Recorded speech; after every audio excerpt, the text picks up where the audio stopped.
Subscribe करिए हमारे channel target UP TET CTET को और बेल आइकन को दबाइए।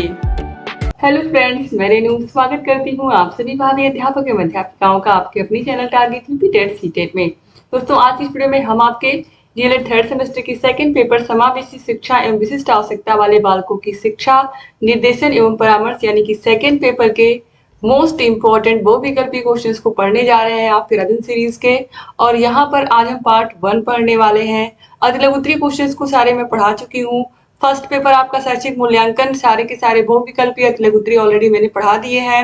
डिस्क्रिप्शन बॉक्स और कमेंट बॉक्स में लिंक मिल जाएगी और सारे विषयों की मास्टर क्लास की लिंक भी मिल जाएगी, जिसमें पूरे के पूरे सब्जेक्ट को एक ही वीडियो में पढ़ा करके खत्म कर दिया है मैंने।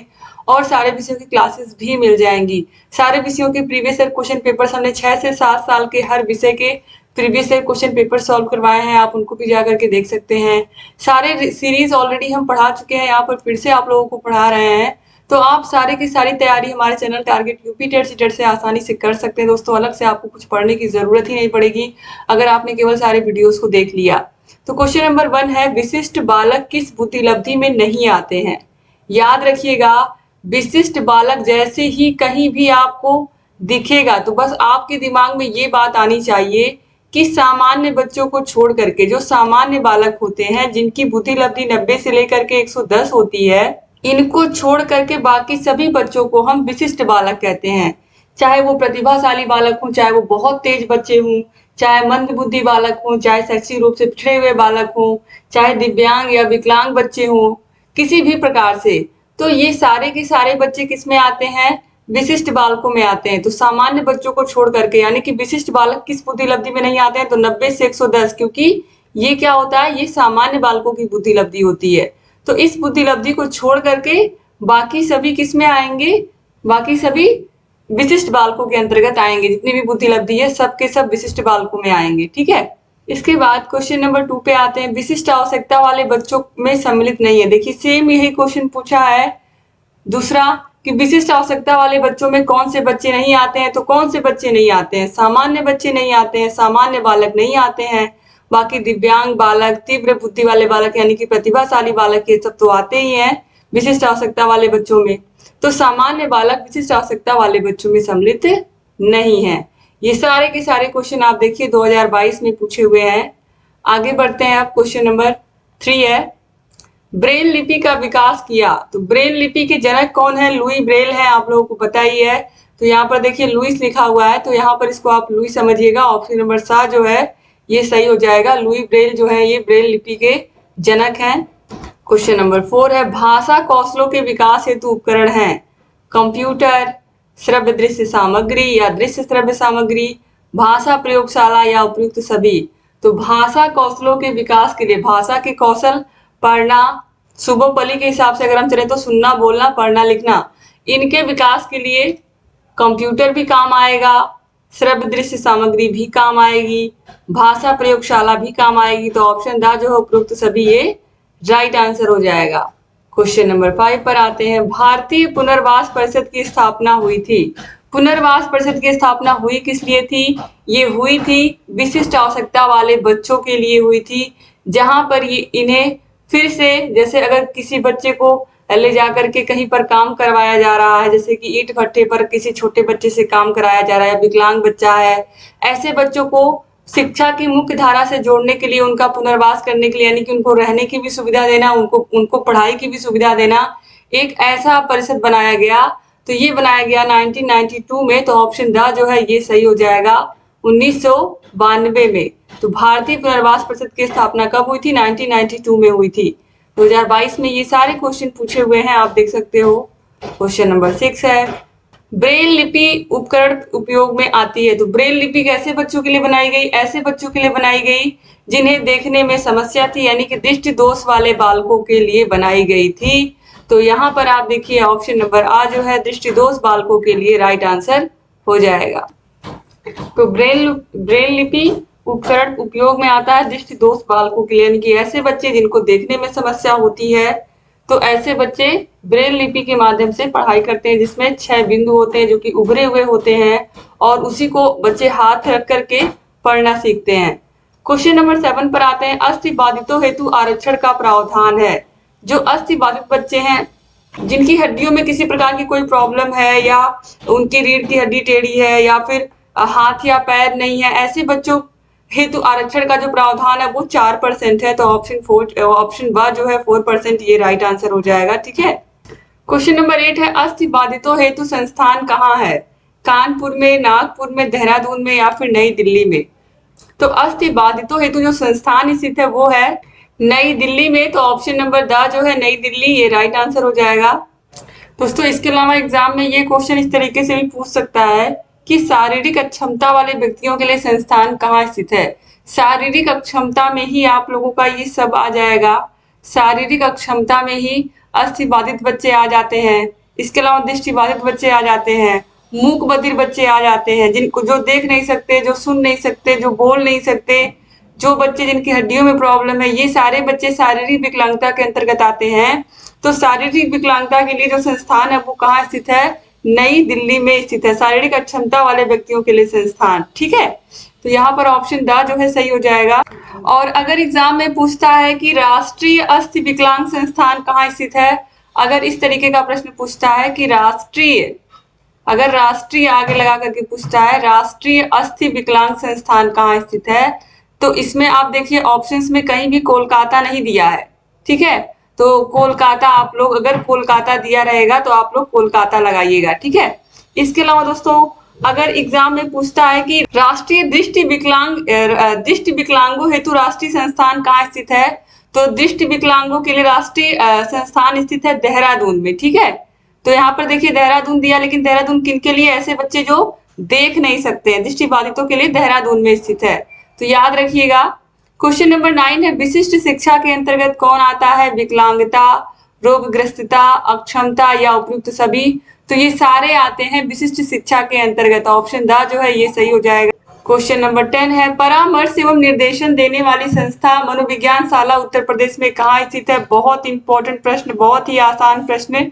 परामर्शदाता और निर्देशन दोनों का ही काम करती है मनोविज्ञान शाला उत्तर प्रदेश, और ये स्थित है इलाहाबाद, यानी कि अब यहाँ पर प्रयागराज हो जाएगा, क्योंकि इलाहाबाद का नाम बदल कर क्या रख दिया गया है? वापस प्रयागराज रख दिया गया है। क्वेश्चन नंबर 11 है, निर्देशन एवं परामर्श द्वारा बताया जा सकता है क्या करने योग्य है, क्या नहीं करने योग्य है।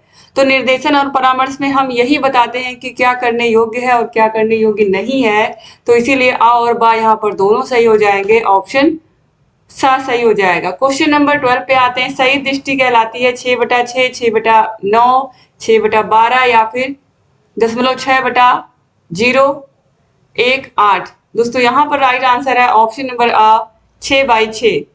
क्वेश्चन नंबर 13, प्रतिभाशाली बच्चों की शिक्षा में क्या आवश्यक है? जो प्रतिभाशाली बच्चे होते हैं इनको बहुत ही तेजी से सारी चीजें समझ में आती हैं, तो इन्हें तेजी से इसीलिए पढ़ाया जाता है, और इनको संयुक्त कार्यक्रम के माध्यम से और व्यक्तिगत ध्यान दिया जाता है इनके ऊपर।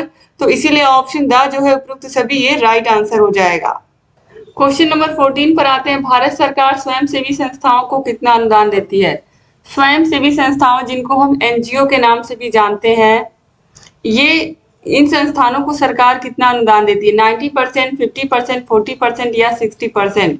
दोस्तों इस आपकी सीरीज में जो आंसर दिया वो 90% दिया है। 90% सही नहीं है, क्योंकि मैक्सिमम जो है दोस्तों, अगर जो स्वयंसेवी संस्था अगर महिलाएं चला रही हैं तो आप देखोगे उसमें 70 से 75% तक सरकार योगदान देती है। अगर पुरुष चला रहे हैं तो भी 60% योगदान देती है। इसके अलावा कहीं कहीं 50% भी योगदान देती है। तो यहाँ पर आप देखिए 50%, 60%, 40% सब दिया हुआ है, लेकिन 90% यहाँ पर सही नहीं है। तो दोस्तों यहाँ पर किसी एक को सही बताना गलत हो जाएगा। 50% भी सही होगा, 60% भी सही होगा, और 40% भी सही हो सकता है, लेकिन यहाँ पर 50 और 60 ज्यादा चांसेस है इनके सही होने का। तो इसीलिए किसी एक को सही बताना यहाँ पर जल्दीबाजी होगी। ठीक है, क्योंकि यहाँ पर देखिए 75% भी जिस तरीके की वो संस्था होगी, जिस तरीके का वो काम कर रही होगी, उसी के अकॉर्डिंग सरकार उसको अनुदान देगी। यहाँ पर पर्टिकुलर सिर्फ एक परसेंटेज बताना ये यहाँ पर गलत होगा दोस्तों। इसीलिए आप याद रखिएगा कि जो स्वयंसेवी संस्थाएं होती हैं, यहाँ पर सरकार देखती है कि वो कितना अच्छा काम कर रही हैं समाज के लिए, कितना अच्छा वो रिजल्ट दे पा रही हैं। तो ये देखते हुए सरकार उनकी मदद करती है। ठीक है, तो इसीलिए यहाँ पर आप याद रखिएगा कि 50%, 60% या 75% भी हो सकता है, तो कोई फिक्स नहीं है यहाँ पर। अब क्वेश्चन नंबर 15 पर आते हैं, समस्यात्मक बालक कौन से होते हैं। अगर आपने अतिलघुत्री क्वेश्चंस को ध्यान से पढ़ा होगा तो आपको इसका आंसर अच्छे से पता होगा कि जो समस्यात्मक बालक होते हैं ये झूठ बोलते हैं, चोरी करते हैं, अपने माता पिता की बात नहीं मानते हैं। तो इसीलिए ऑप्शन द जो है उपरोक्त सभी ये राइट आंसर हो जाएगा। क्वेश्चन नंबर 16 है, व्यक्ति को बुद्धिमत्ता पूर्ण चयन एवं सामंजस्य के लिए दी जाने वाली सहायता ही निर्देशन है। यह कथन किसका है? सीवी गुड का, ऑर्थर जे जोनस का, मैथ्यूसन का या जे एम ग्रीवर का? तो दोस्तों ये कथन है ऑर्थर जे जोनस का। क्वेश्चन नंबर 17 है, विशिष्ट आवश्यकता वाले बच्चों को कितने भागों में बांटा जा सकता है? 2, 3, 4 या फिर 5? तो विशिष्ट बालकों को मुख्य रूप से 4 भागों में बांटा गया है दोस्तों, प्रतिभाशाली बालक, पिछड़े बालक, मंदबुद्धि बालक और समस्यात्मक बालक। क्वेश्चन नंबर 18 है, निर्देशन तथा परामर्श देने का कार्य प्रारंभ होना चाहिए। कब से होना चाहिए? प्राथमिक स्तर पर, उच्च प्राथमिक स्तर पर, माध्यमिक स्तर पर या विश्वविद्यालय स्तर पर? तो निर्देशन और परामर्श देने का काम बच्चों को कब से होना चाहिए? तो ये उच्च प्राथमिक स्तर से होना चाहिए, क्योंकि प्राथमिक स्तर पर बच्चे बहुत छोटे होते हैं और उन्हें हम बहुत ही प्यार से पढ़ाते हैं, सिखाते हैं। लेकिन जो निर्देश देने वाला काम होता है, परामर्श देने वाला काम होता है, जब बच्चे थोड़ा ज्यादा समझदार हो जाते हैं तब उनको इसकी जरूरत पड़ती है। तो ऑप्शन ब जो है ये सही हो जाएगा। क्वेश्चन नंबर 19 है, परामर्श से संबंधित उपकरण है संचित अभिलेख, साक्षात्कार, आत्मकथाएं एवं निरीक्षण या फिर उपरोक्त सभी? तो यहाँ पर राइट आंसर हो जाएगा उपयुक्त सभी। क्वेश्चन नंबर 20 है, समस्यात्मक बच्चों की पहचान की जाती है निरीक्षण विधि का प्रयोग करके, साक्षात्कार द्वारा, मनोवैज्ञानिक परीक्षण द्वारा या उपयुक्त सभी के द्वारा? तो राइट आंसर दोस्तों यहाँ पर हो जाएगा उपयुक्त सभी के द्वारा।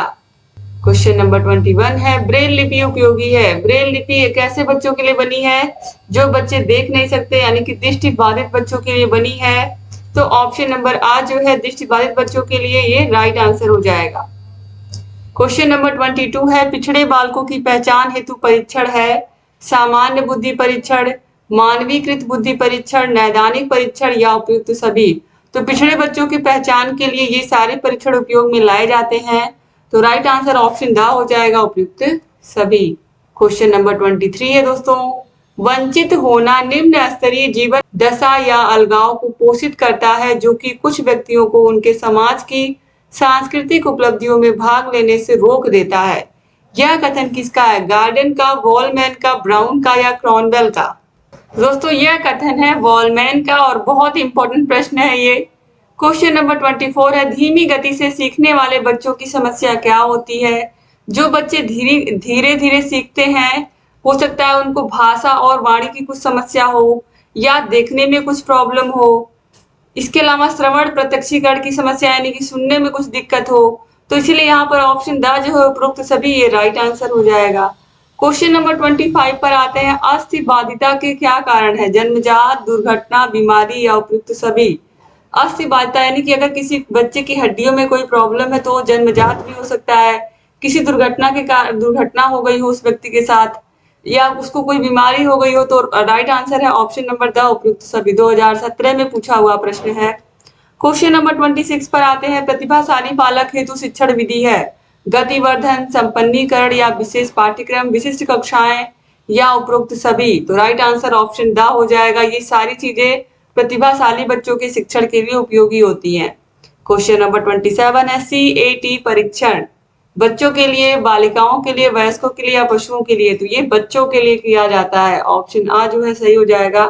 क्वेश्चन नंबर 28 है, वाक दोष के कितने प्रकार है? 2017-2018 में ये प्रश्न लगातार पूछा गया है।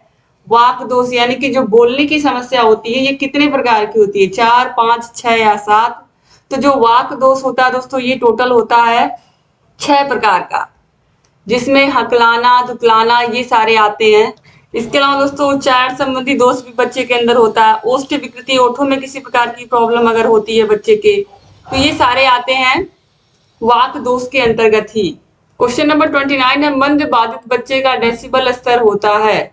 जो मंद बाधित बच्चे होते हैं यानी कि जिनकी जो बुद्धि लब्धि होती है वो कम होती है, इनके सुनने का जो डेसिबल स्तर होता है वो कितना होता है दोस्तों, तो ये होता है 55 से लेकर के 69 डेसिबल तक।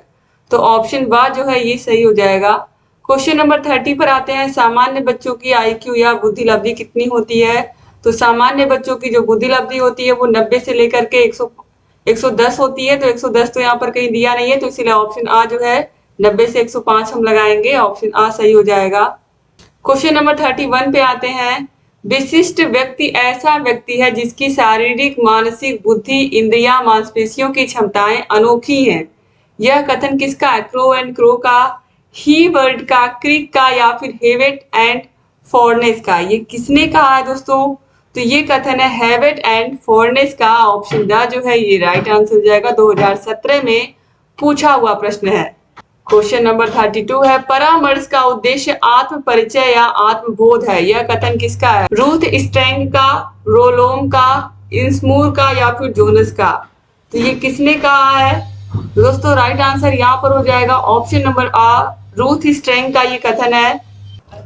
क्वेश्चन नंबर 33 है। स्वास्थ्य निर्देशन संबंधित है स्वास्थ्य सुरक्षा से, ज्ञानार्जन से, सामाजिक संबंधों से, या विभिन्न व्यवसायों से? तो स्वास्थ्य निर्देशन स्वास्थ्य सुरक्षा से संबंधित है। ऑप्शन आ जो है ये राइट आंसर हो जाएगा। इसके बाद क्वेश्चन नंबर 34 पे आते हैं।